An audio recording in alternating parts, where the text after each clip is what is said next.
Hello, dear friends. Greetings from the Czech Republic and Uganda. We're happy to welcome you on Allatra TV Africa.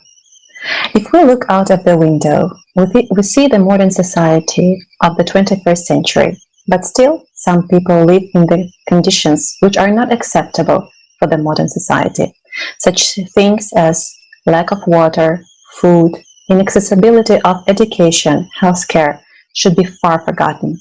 Our planet has all the resources for us to live prosperously and comfortably. And here we are to say that there is a way out of this consumer format.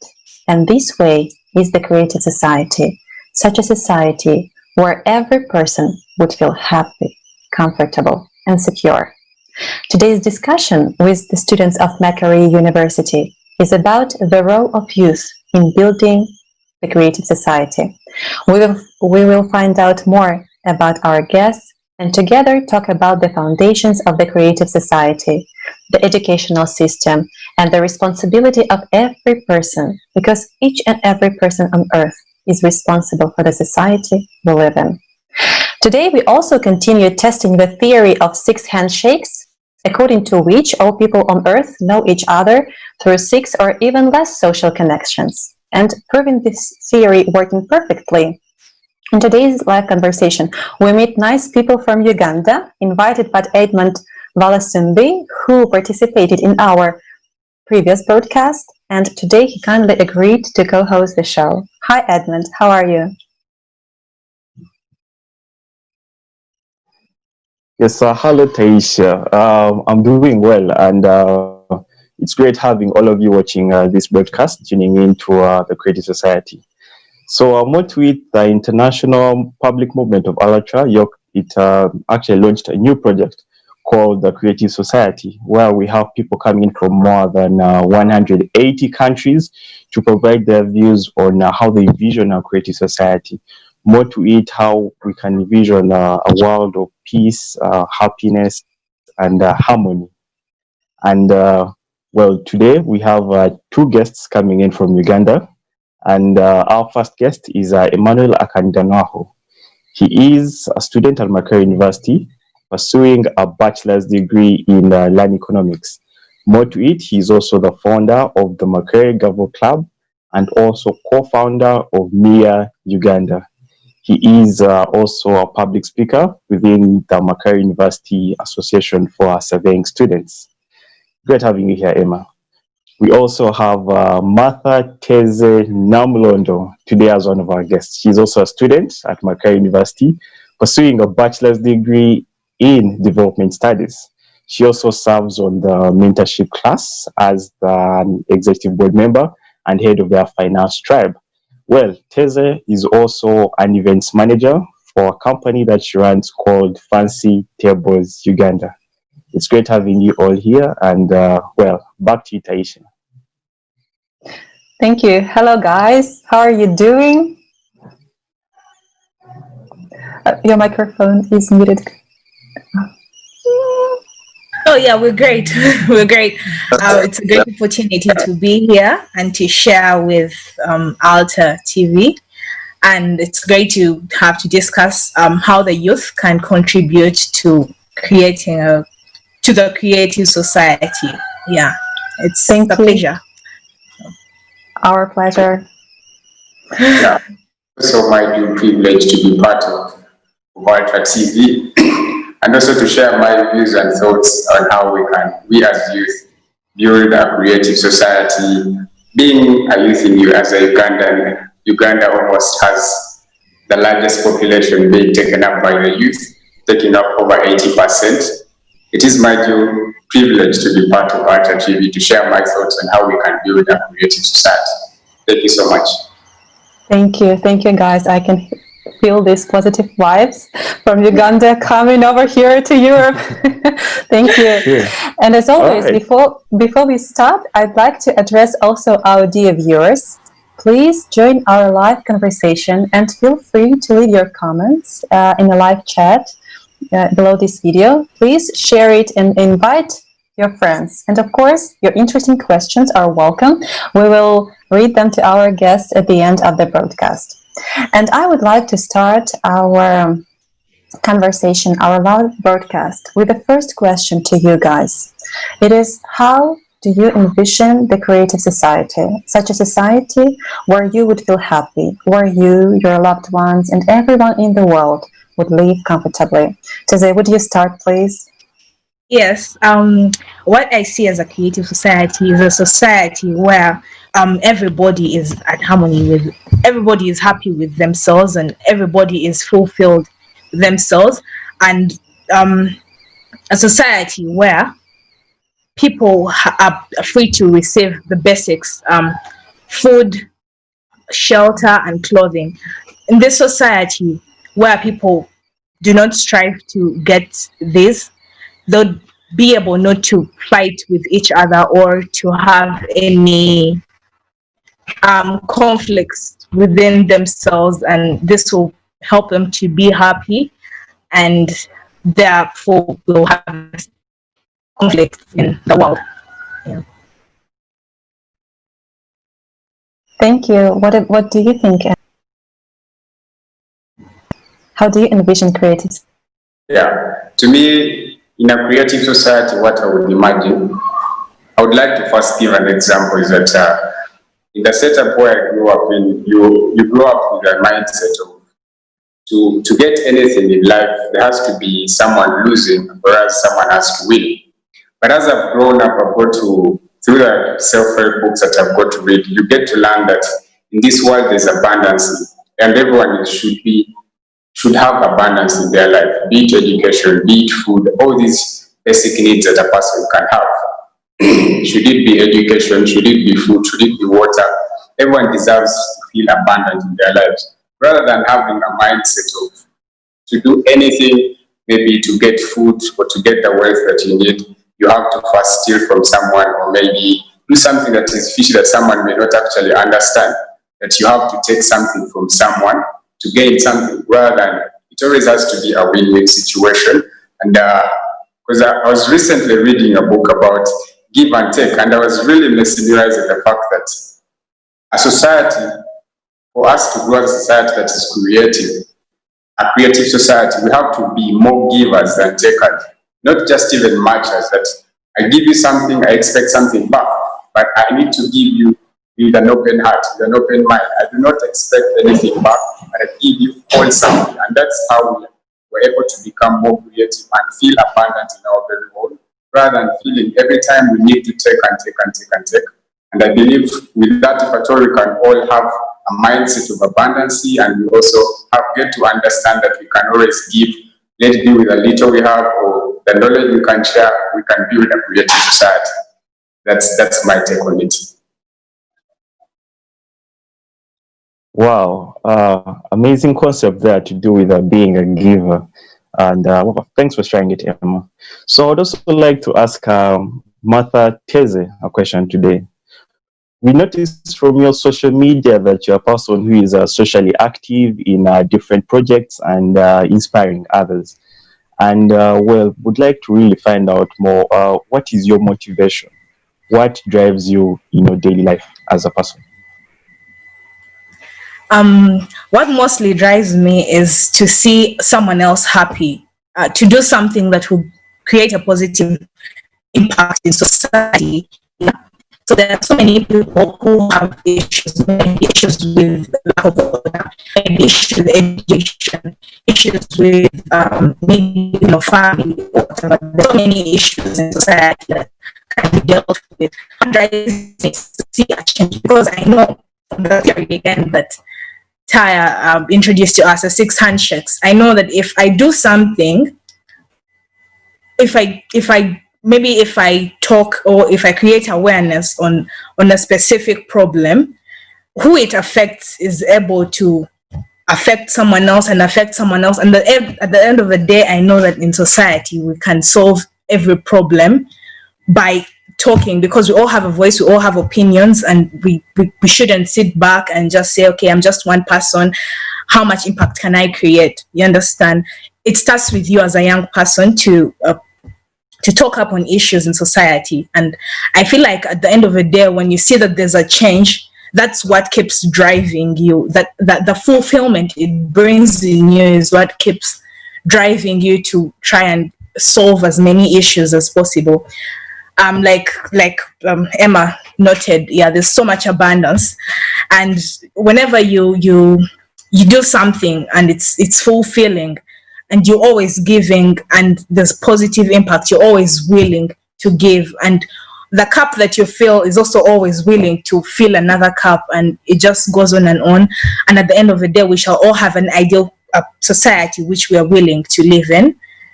Yeah, other than the consumeristic society that it's a give and take. This is give and give and give. We can change the kind of society that we are living in by continuing to give rather than to the exchange of give and take, and it's fulfilling, to be honest.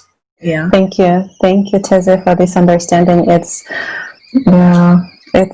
our personal obligation, right, to speak up and to start the change within ourselves. So the first change is the change within. Thank you. And now it's the question for Emma.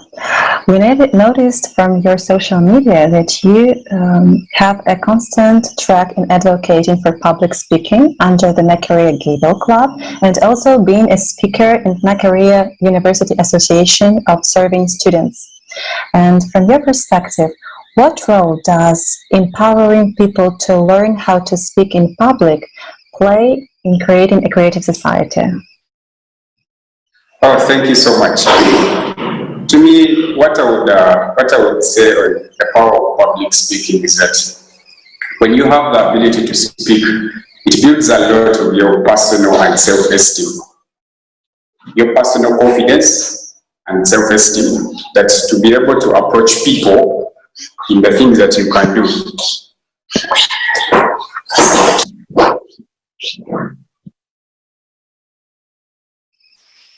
Emma, we lost you. Can you hear us? Just maybe something happened to the connection. No, sorry about that. So I was saying that with the power of public speaking, you can be able to influence people, be a better leader. And one thing that I realized with public speaking on my part is that you learn to be empathetic with other people. That you learn, by the time you're speaking, you're giving your voice out there. You may not necessarily have to speak your own personal story. It can be someone else's story that you get to the platform. You have the ability to share your voice. And for me, when I was starting Gabo Club, my main purpose was everyone has a story, and we live in a world of stories. Every person, no matter your lifestyle, everything that you live up to, you live with a story. So how can you have your story being aired out, no matter your financial or economic background, but you can come on this platform, you are equipped with the ability to share your story, because when you have the ability to speak and communicate effectively, you can impact lives. You never know, just because you must have gone through an experience that when you share it with me, I get to learn a lot. So through Gabo Club, I learned that at times we see the outlook of people, we don't get to know them deeper, not until we listen to their stories. So at Gabo Club, we normally have a first speech, let me say, which is an icebreaker. Someone gives their background or their themselves, about themselves. And I'm always astonished by my first perspective of how I see someone and take them to be that way. But then when they share their personal story, you get to view them from another look, rather than you assume maybe this person can be selfish, or maybe he's arrogant or she's arrogant. You get to understand where they come from, and then you get a clear mindset on how you can approach people and build better connections. That's, for me, that's why I'm seeing, and I really urge society that we create a community whereby everyone, even if you are a farmer, even if you are a tech person, but you all come as a community, listen to each other's stories. What do they have to tell and what do they have to share? And that's what. Wow. And I certainly agree with you, Emma. That's quite something powerful in regards to public speaking and giving people that whole opportunity to be able to actually speak and share their stories. Thank you, Emma. So, well, back to Teze. When we were actually checking through your social media, we noticed that around last year, during Christmas holiday, you took off time to actually volunteer and participate in a program within the beautiful country of Rwanda. And from your experience, you said that this made your perspectives concerning life way broader. It actually opened up your mind, and you found it that we as youth actually have a role we can play in solving challenges within our communities. And well, my question to you is more of what's the role of youth in developing a better society of freedom, happiness, and also could you basically share with us more about your experience in Rwanda? All right. I think let me start with my experience, then I go to the role. I don't know whether that makes sense, but let me do that. I traveled to Rwanda under ISEC, Uganda, to go on a project that was about better education. It was about education. So my role was to teach English to a group of cyclists. This was a national cycling team in Rwanda.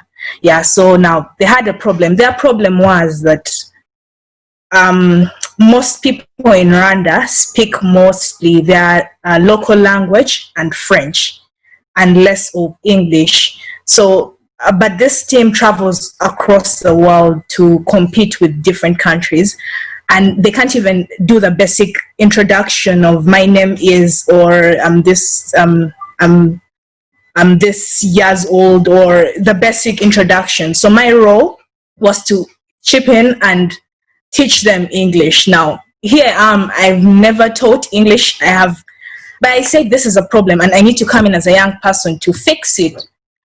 So the beauty with ISEC is that it takes you to a different country. So you experience their culture, you experience how different, how they live their lives really. Because I can't say as humans that we are different, we're actually not different, but you experience their culture, and yeah, there's a lot to learn. I should say it developed me as a person a lot. It developed me as a person a lot, but then as you're developing, you're also impacting the society. You're solving a problem. You're getting someone from you're trying to solve a problem. Okay, so from there, my role basically in society was, here is the problem. Someone is not happy about what they are. Chip in, make them happier, so that as they work with their daily lives, they're better people. You have a skill. Use it. Sit back and say, okay, let me wait and wait for someone who can pay me. But instead, you go and volunteer. And all I can say about it is that it's very, very fulfilling to give. When your cup is full, to always give.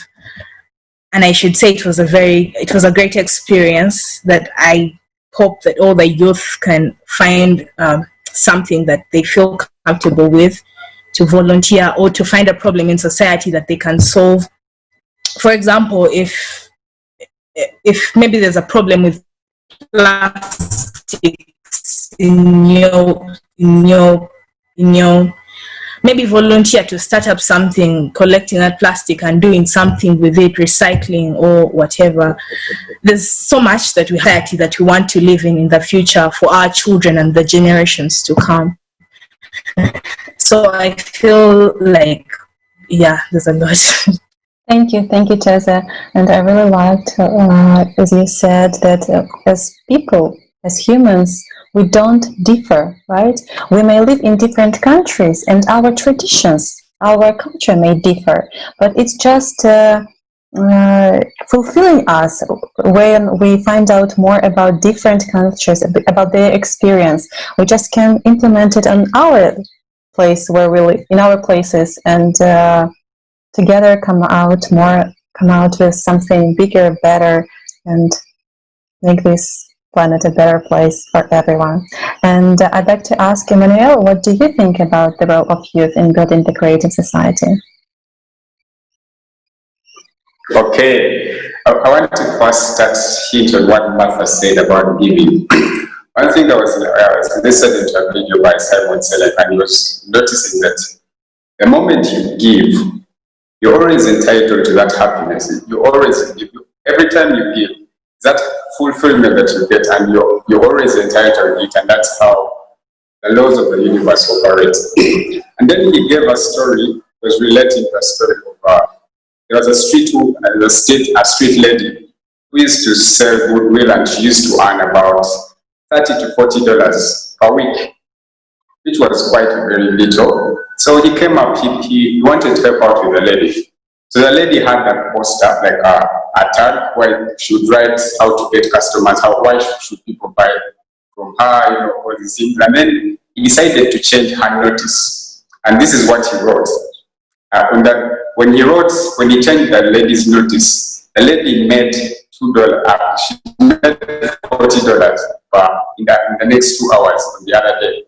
And then the note was saying that if you give once a month, please remember me. And this changed the perspective of how people were buying from her goodwill, and they felt like they were building a connection with her. And this brings me to my whole topic of that in everything that we do as the youth, we always need to have a deeper sense of meaning, or have a deeper attachment to something that you want to give in this world. That when you give back to society, that you as a person, you have a purpose that you need to fulfill. And going back to give my personal experience, why I started public speaking, and why I really got involved in starting Double Club. I was at the time, it was in 2018, I was really a bit lost in the world, looking for what you as a person can give to the world. And I was really lost. So one time I was sitting with my dad, and we were really conversing. He was telling me a story. Then he reminded me of when I was a little boy. I was about 4 years old, and during that time I was about to graduate. And during that time I was sick, seriously ill, as a drip, and everyone thought that I was going to die. But then on the final day of his graduation, apparently I woke up very fine. And it was that day that I gave a speech as a little boy that I'm told I don't remember. I remember they were telling me that, you say that when you grow up, you want to be better than your dad and even exceed more. Then this thing, when you said it, it haunted me, and asked myself, how can a little boy of 4 years could have spoken a congregation of over, let me say, 40 people? So I was intrigued, what if?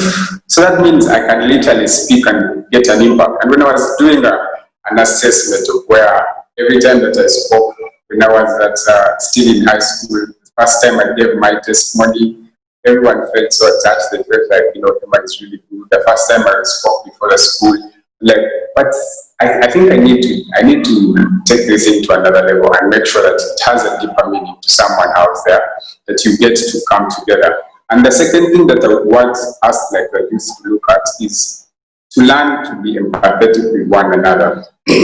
We are in this society whereby everything is with social media.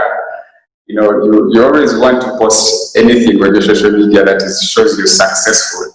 Yeah, yet we forget that we do not upload our failures. So you always get anxious. But at times also, you're going through your phone, you see all your friends are going out, they're doing these amazing things. They're having a talk show on Allatra TV, and you're also not part. You're wondering, what? Am I really making any progress in life? And it haunts you. So we need to understand the deeper self of ours. Because these things, when I started on my journey of reading personal development, reading about the self-books, and I was questioning, why doesn't the society, why don't schools teach us how to concentrate, or even that when you're reading, that you need to let your thoughts flow, or even that how to control your mind when your thoughts are overflowing, when you're jumping from one thought to another, and all of a sudden you become stressed. These things we do not get to learn them from school or anywhere, how to control your emotions, or even how to relate with people. They are almost rare. And I was wondering, what if we build also now this new society whereby we learn all these skills? We need to learn how to love, how to control our emotions. When things are not going well, how can we be empathetic with one person? Not relating with our failures. Because I personally have a challenge that, when you're doing things and they're going on well, yeah, your mood is okay. Then I go to analyze. So when my mood changes, why do I have to feel bad? When I'm doing something, maybe I'm working on a project, it fails. Why do I have to feel bad? Yeah, because we need to also learn to define ourselves, not to be defined by our successes and failures. It's something that I always want to also pass, that I'm also learning that if Emma is doing this and is achieving this here and there, it does not define who Emma is. We need Emma who's kind, who's generous, who's patient, and who's understanding. These qualities do not define Emma by what he has achieved or what he has failed. It defines who we as people are, who as humans are, which can steer up our creative minds. Yeah, that's all. Wow, wow. Thank you for those powerful words, Emma. And actually, it quite resonates a lot with things that many such people have in common, which is more of being empathetic and also we're reaching out to actually help and inspire someone in our society. Thank you very much for those enlightening wise words, Emmanuel. So, when we actually are looking through your social media, Emmanuel, we noticed there's a quote you once posted from Buddha that states that the trouble is that you think, actually, let me quote it how you wrote. The trouble is you think you have time.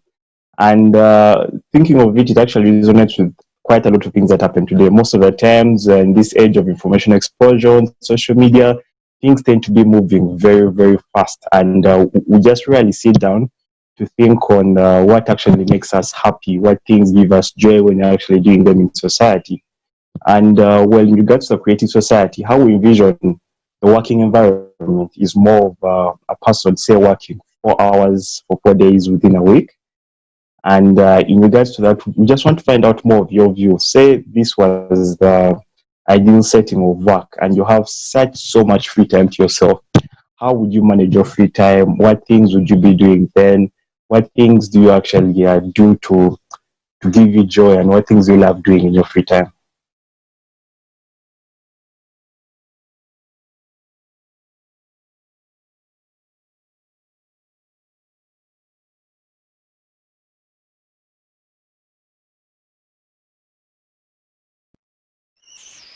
I think something, Emma is here with us, or something with internet connection.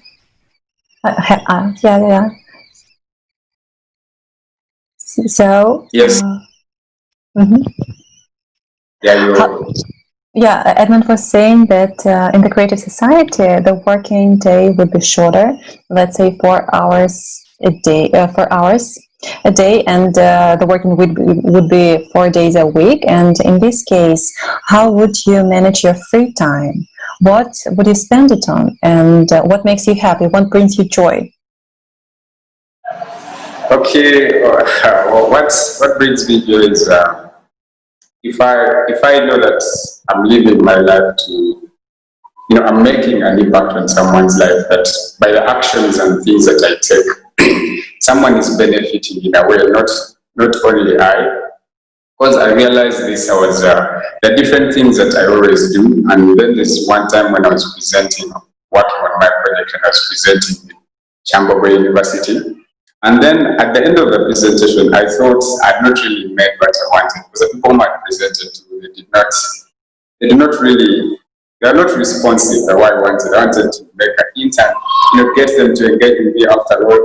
But then all of a sudden, the person I'd gone with, who was the photographer, came back to me and informed me that, you know what, Emma, I'm really impressed. I think your presentation was meant for me. No matter, you are the person I just worked with. I didn't expect you to have anything associated with my presentation. But then all of a sudden, it's that my project was mainly about technology and all this. And it was fascinating that, Emma, I know you're not a person who's into technology, but you have both this kind of thing. I'm really impressed. I think I should also embark on my project. I was procrastinating about when to start and when to embark on it. And by your presentation, I feel like I should really start on it. Then, besides that, I would also, looking at our work environment, as Edmund was saying, I want to learn more about how we can balance work and life. Because I always find myself in a situation, how does someone manage family? You have different companies that you want to give your full time, and then you have to also give people time. You find I have this thing that I'm really working on. I want optimum concentration without considering anything. And then also I have my friends, I have my family who still want me to maybe crack jokes with them, be there for them and also inspire them. So it also brings me to understand on how we can define how to balance work and life. Thank when you. when you're working towards something that is really deeper, that you always know that there's a balance and you don't always have to go 24 or 23 hours in 2 days without looking at your family or saying a hi, just being observed, being so absorbed in your work that you also have to reconnect with people around you. Thank you, Emma. It's really important to find this balance and to contribute during your working hours, right? And then come and enjoy this free time with your family. Thank you. And now we have a question for Tezzy, and going back to your volunteering experience. You're very active and take part in different social projects. And we would appreciate if you share more about positive examples of cooperation and mutual assistance during these projects. And on what should relationships between people be based on in the creative society? Yeah, my friend. Yes, I feel like as you go to work for people, first of all, you shouldn't go in a way of I'm trying to, in a way that you're dominant and they're less, or you should know that we are all human. So you should go with values of friendship, with values of love, and wanting to create an impact for them. Yeah. So I feel like while I was there, yeah, working, it was easier to work with people while trying to be more of their friends than more of their teacher. You understand? Like, I worked better by being their friend. Like, it wasn't like the classroom of sit down, stand up, okay, say this. It was a discussion because everybody has an idea, everybody has an opinion. I also wanted to learn from them. I wanted to learn their language, okay? So I feel like everybody wants to have a safe space to speak, not feeling like someone else is above them, but everybody is on the same level. And I felt like that was something really powerful because it helped me explore more of their potentials. I actually realized that these people knew English. They just didn't have who to speak English with. They just didn't know if what they were talking about was correct. They just didn't have confidence enough. But because of that calmness and the friendliness and the love that I shared with them, they were able to feel safe. And I feel like the project ran best on that than actually the knowledge that I had. Yeah, so I feel like in whatever that we do in society, whatever we try to do in society, we need to, you don't go like, okay, I have these resources and I can help someone else. No, you go in a way that we can all be friends and we can all solve this problem as we are all human. So yeah, I think that was it for me. Yeah.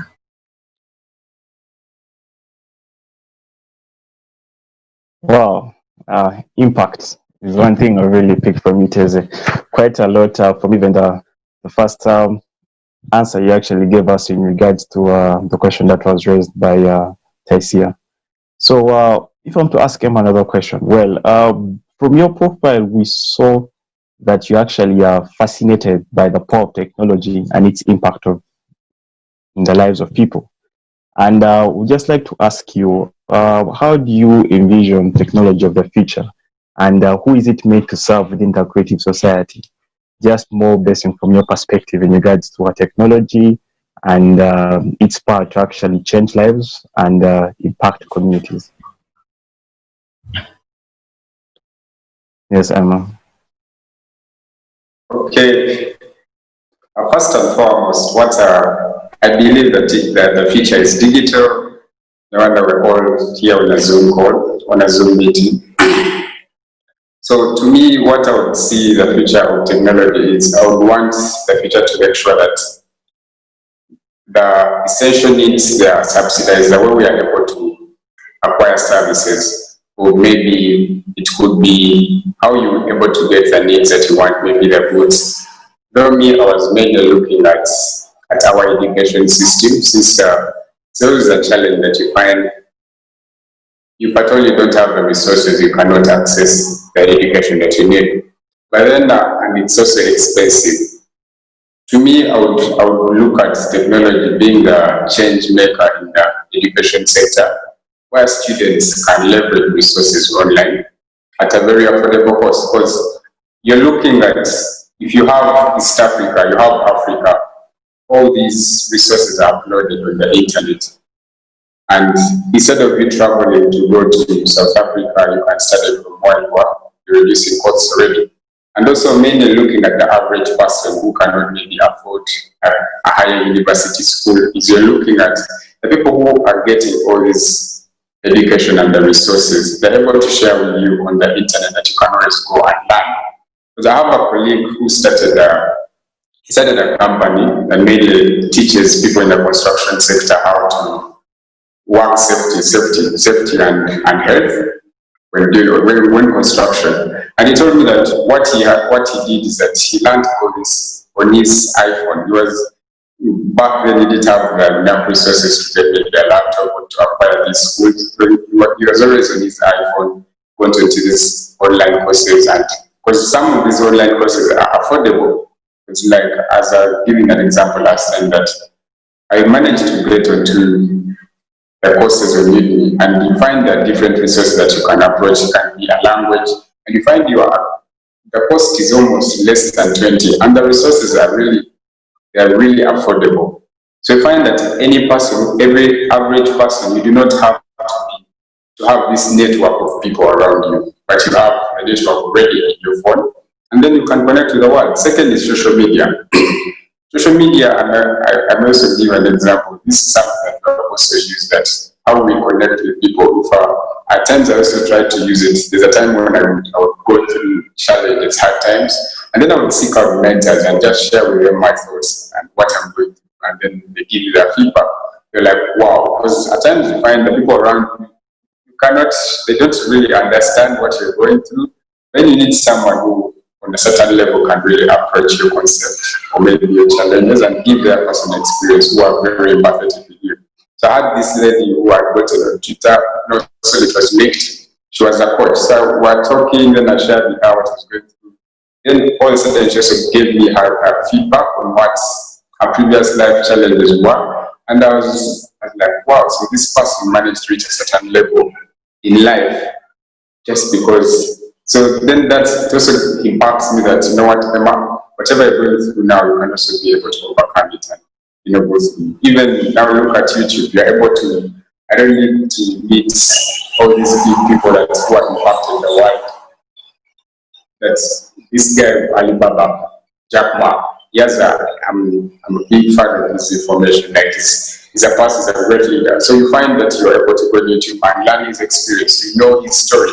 You have a lot of stories that you're going to rely on that are going to help you, that in whatever you're doing, let's say you're starting small, how you can be able to progress and all of a sudden you make your impact in the world. Yeah. Thank you. Thank you. Thank you, dears. Thank you, guys. And everything you've mentioned, everything you've said resonates inside. And I'd like just to add that in order to build a creative society, a world in which every person would feel comfortable, safe, secure, we need to be united by one goal. And the basis of this goal are 8 foundations, which are described in the article, The Foundations of the Creative Society and the Stages of its Construction. And this article was published on the website Allatra Unites recently. And dear viewers, you're more than welcome to read this article on allatraunites.com. And today with our guests, we would like to make a short presentation of these 8 foundations and discuss a couple of them in details. So you will now see the foundations on your screen. And the first is human safety, human freedom, human life, transparency and openness of information for all, the creative ideology, development of personality, justice and equality, self-governing society. And now I pass the word to Edmund so he can present you the foundation development of personality. All right. Thank you very much, Cecilia. I'm just going to present to you about the sixth foundation, which is development of personality. And well, within this particular segment, we basically say that every person in the creative society has the right to comprehensive development and personal fulfillment.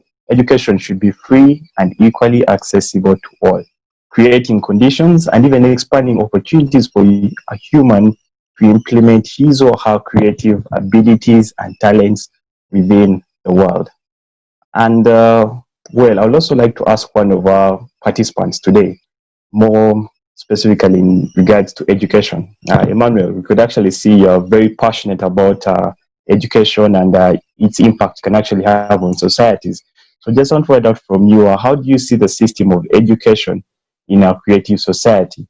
More to it, could you please share with us how affordable or accessible it should be as per your experience and our great enthusiasm into education? Okay.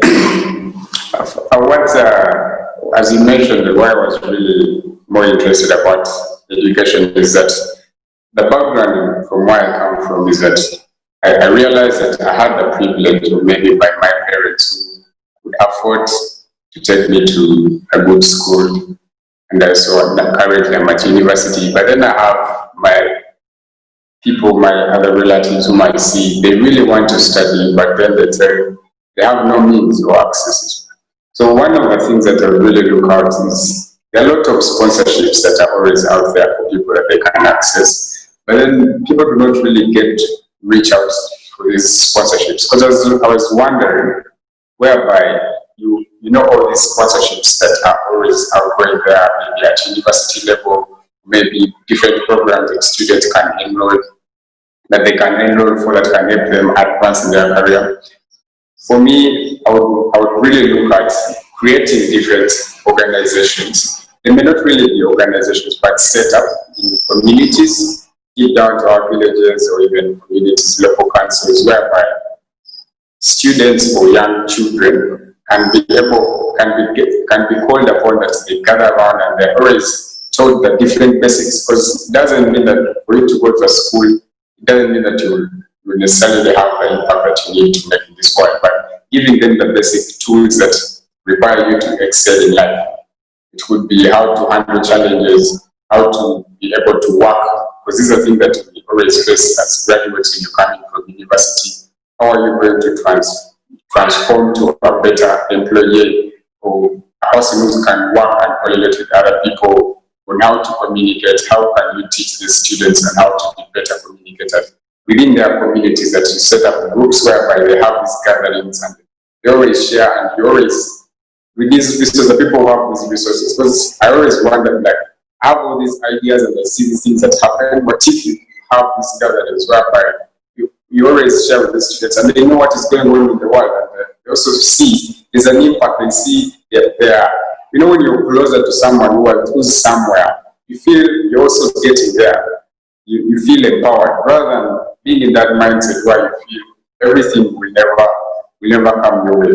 But when you have these people who are out there and they're always, maybe you've seen them go farther than you think you can go, and they're coming back out to you, and they're also helping you set up on how you can develop any ideas, listening to their ideas, what impact do they have do they want to have in the world, and trying to shape them and build it could be their creative ideas. Because I believe by the time you're still a child, that's when you're more energetic to work on the purpose that you want. You want the world you want to create, rather than waiting for us to first go and realize we messed up and we need to correct. But then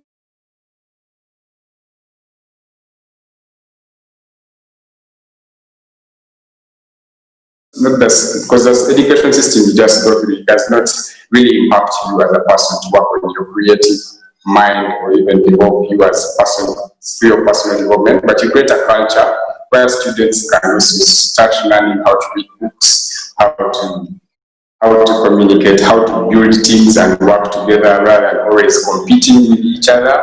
You know, that they always have to understand it's always have to win, someone has to lose. But then you get them that, you know, it's always one force that when you team together and everyone is unique in their different way, you don't have to first, you know, feel you're inferior to someone because maybe they have a higher status than you. But as long as your impact or your goal, you have your purpose that is well defined, that we are willing to support you in whatever you need, the information. Maybe it could be the emotional support when you're going through the challenges and you're able to listen, because I believe everyone needs a listening ear. So you're able to listen to all these people's ideas and support them. May not necessarily be the funding, but giving them your time and the ability to listen to them in a community best. I believe it can have really an impact on how people can be more creative in today's society. Thank you. Thank you. Absolutely agree. And what about you, Teze? What do you think about this foundation? How do you see education?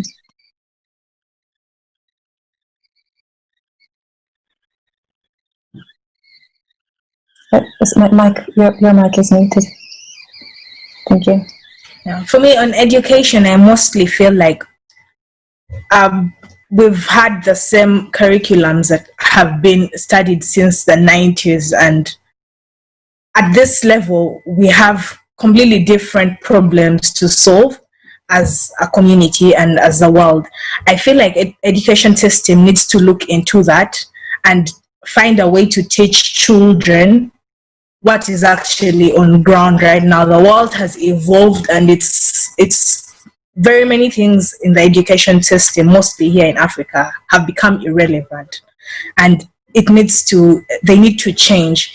So I feel like that's mostly what they need to look into, and to teach children how to live harmoniously with themselves, even with their different cultures. And yeah, I feel like that's where education should start focusing. Yeah. Wow, and I totally agree with you, Martha. I mean, we're studying things that I think even our forefathers used to study during that time. And the world is currently changing, and we need to really adopt to it as fast as we can. So I'd also like to ask both of you, I think we could start off with Martha. What other comments could you have in regards to any other foundations, any of the 8 foundations? Maybe you can choose one to just give us your view about it. We have human life, human freedom, human safety, as you can see on the screen, transparency and openness for all, creative ideology, development of personality. Let me deal with human safety. Let me read about human safety. Yeah. I feel like in this world, everybody needs to feel safe. It all starts with safety. Safety comes with, okay, I have food today, I have clothing, and I have shelter. That already helps you to feel safe and happy, and that's already satisfaction enough. That's what every human actually works to get. So now, when we have that safety, we won't have to actually have to steal, to rob, or all that. You understand? So governments or people in government, whatever, they need to ensure that people are safe. Everybody needs to be able to have a space where they can air out their issues. Everybody needs to have equal opportunities. Everybody needs to feel like they can access resources equally. Yeah, resources are supposed to be for everybody in the world. Some governments are monopolizing some resources, and it's very unfair, and we need to find a way as youth, as young people, and as people in society to fight governments that keep monopolizing and keeping resources to themselves, because that removes what we own. We own all of this as all of us, so it shouldn't be taken away from us. Yeah, and I feel like also people need to feel like their rights are respected. Yes, because we are human. Every human life matters, and we are all valuable. We need to feel safe in everything that we do. And yeah, I feel like that's what we all seek, and that leads us to a creative society. Yeah. Thank you, Teze. And I totally agree with you. When we feel safe, we have no fear of tomorrow's day, the day that will come. We have no intention to violate, to cause someone harm, because I have everything I need. I can just share love and happiness and joy I have inside. I don't have a need to bother about these things. And look, we live in such a modern society, but still we see wars and conflicts around the world, and it doesn't concern some country. It's all over the world, and we should find a peaceful way to live with each other, because after all, we all are humans. We all have the same needs, and we all have this inner beauty within us, and we should share, not divide, but share everything we have. And I'd like to ask Emmanuel if you want to comment on some of the others' foundations, please. Okay, okay, to me, what I would want to talk about transparency and openness, of information. To me, I see nowadays with all the gadgets and the resources that we have, looking at the current technologies, that everyone is supposed to know what is actually going on in our current society, what is really trending, how can I catch up with the trends. But then you find people, the information they listen to, the different information, it may not be the right information. For me, I would really view in our current creative societies that when you have access to the information that you need, if I know I need to be a doctor, I need to be a public speaker, I need to be an educator in this world, what am I supposed to do, and which exact steps can I really follow that are going to lead me into that career path or whatever destination that you want to learn to, that you know, and you are able to access all these people that you want. That if at all you know you need to be a public speaker, how can I connect with people that are made also into this kind of society? If at all you know it's a society, you want a community of people who are more giving, that you also reach out to them and see how you're able to come up with solutions that are mainly you're driving towards one goal. And the other thing that I would also, besides the transparency and openness of information, the other thing that Martha was talking about, we as a society need to be open to ourselves, because I have an experience of the part of the monopoly and not understanding one another. I got an experience of a friend of mine he told me that he was fired from a job because the person there's a person who was a supervisor. She did not get along with him, and then she just decided to fire. And he could not give any complaint to the boss because the supervisor had a relationship with the boss, so they were related. They have a work experience. You're just a new employee and you've just come into the system. How do you have a voice to come to your superiors? So me, my whole was when I realized this, I wanted to also, we're starting a company, and these are things that we're also looking at addressing. If at all, you do not, because of your hierarchy or maybe the profile you have, and you do not get to listen to the people below you, that you feel for you, whatever you say is actually right, rather than also listening to someone what he has to say. So I would also look at that in our current society, that we get to understand that it's not because you hold a higher position that your thoughts and your ideas are all fine or they are even correct, better than the person that is below you. But you get to have to listen to each and every person's thoughts and ideas.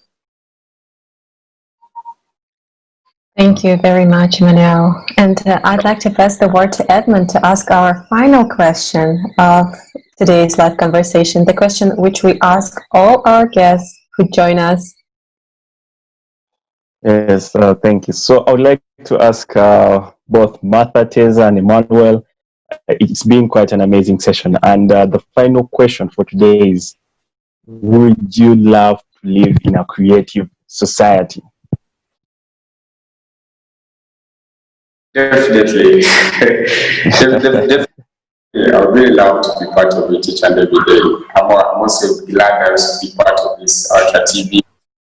And as we continue to build a creative society, because my line is creating a community whereby everyone can be listened and heard, and I would empower that everyone gets to be a better public speaker, because this is not something that I believe that, because I always want to mention this, that I'm an introvert, but then when it comes to speaking to an audience, I can make crowds, I can make people laugh. But then it gets to me that any person can actually do this. It's not that something that you're actually born with, that knowledge that you normally say, but when you start doing it, that you get to share your story. You rather sell a story rather than just live it. Because I believe everyone, your life, your experiences, we cannot live by our own lives. When you read a book, you've lived 1,000 lives. So what if you also have a community where you always go and sit down and listen to people's amazing stories? What are the challenges, what I've gone through? Not necessarily their big stories, not a big impact they have made, but someone's challenges. It could be someone very far, but he has something to say that you get to. We have that kind of society whereby we remove this mental ideology of that for someone to have something to say, they must have achieved great things. Yeah, someone could, because I was also trying to understand this, that what if your purpose in life is actually something not really extremely big or to be the Elon Musk in this world, but your purpose is maybe impacting that next child's life. So how can you be able to make sure that you impact it? And then the other thing I was also looking at is that the life as Edmund had said is that you at times you waste much of our time, and the life we have is finite. It may not be small, it may not be long. I believe it is finite. It will get terminated after some period of time. So you never know when yours will be. But you make sure that, as Steve Jobs had said, that if you live each day as your last day, soon it will be your last day. So because if every time that you find someone has fallen sick, or maybe they have gone through a certain hardship, that's when they realize they need to connect with people, they need to do these amazing things. So to me, I gave it, when I realized this, because I got currently I'm in my third year, and I've so far lost 2 friends in our class, and this really changed my paradigm, because I always wanted to share with people or maybe be there for them. But then at some point I realized that, I need to be focused on my work, not connect a lot with my classmates. So what I decided was, I set a goal that at least every year, I'm going to always, at the end of every year, I'm going to send an email to each person. Because then at times you never know who's going to change your life or when my life will be terminated. At least you always make an impact. Same applies to Edmund knows why I send text messages. I normally send text, it can be morning, I can send you a good night. I don't really mind whether you give me the feedback or not, but I know I've just sent it to you and wished you the best. Yeah, and I would love such kind of society. Thank you, thank you. Yeah, I think I should go next. Yeah, definitely, please. Everybody would love to be in a creative society, a society where every human life is valued, a society where there's freedom for speech, a society where people's opinions are heard, a society where everybody feels safe and there's justice, there's equality. Everybody would want to live in a society where they are not judged for who they are, but for at least what they can do. Yeah, so I definitely want to live in a society where we are all happy, where we all share love with one another. I mean, at the end of the day, people may not remember so much about what you've done, but how have you made them feel? How have you made these people feel? So I feel like we should all take on these foundations and do, at the end of the day, you need to take accountability. What have I done today to make someone else feel better? Just check on your neighborhood. Maybe there's someone, we are in the middle of a pandemic. People don't have food. Have you checked on your neighbors to know how they are? Okay, there's social distancing, but are they eating? Do they have food? So, I mean, there's a lot that we can do as people to live in this creative society that we seek to all live in. But it just takes one step, small impacts, then it comes to the theory of the 6 handshake comes in, yeah? So when I I make this person happy this morning, they'll be able to share that happiness with someone else I totally do not know. And at the end of the day, it will be a happy world that we all want to live in. And that's ideal. That's really ideal. Thank you, dear. Guys, you made my morning, you made my day, so much positive energy and so many understandings from your words. And it's true that each of us can do a lot, but together, if we imagine what we can do together, we are simply unstoppable. And I would like to thank you guys for this wonderful conversation. And now I'd like to address our dear viewers. Dear viewers, if you love this conversation as I did, please leave your comments below and share our broadcast in social networks using 2 hashtags, Allatra Unites and Creative Society. And to join creative projects of Allatra International Public Movement, please visit our website, allatraunites.com, where you see the red button Join. All you need is to fill out a very short and easy form, choose the language, leave your contact information, and volunteers of Allatra International Public Movement will contact you. And you can also contribute to society. Thank you so much. Thank you. I pass the word to Edmund. Wow, amazing. Thank you very much, dear guest, for having taken up the floor to be part of this session. And thank you to all our viewers. You can also participate more in these conversations on Allatra Radio, or even send in your ideas of a creative society on the email you find below this video. Also join in the 6 handshakes, because after all, the more people that actually find out about the possibility of creating a creative society, the faster we can get to implement it, me and you together as one. Thank you very much, and it's been an amazing day, and stay tuned to Allatra TV. Thank you.